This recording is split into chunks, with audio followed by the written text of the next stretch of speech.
Ube asado yung nasa gitna kay Andy yung purple asado. Try namin ni Daddy yung salted egg lava pao. Ito siya. Tikman natin. Pag alis ko ng ano dito, papel sa ilalim, ayun na open siya. So, ayun yung salted egg sa likod.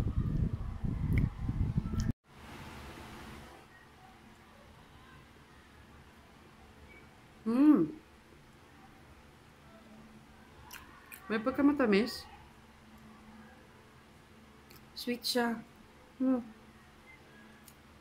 Kako salty. Hindi. Matamis. La. Masarap, creamy, buttery. Daddy, matamis siya. Halika tikman mo.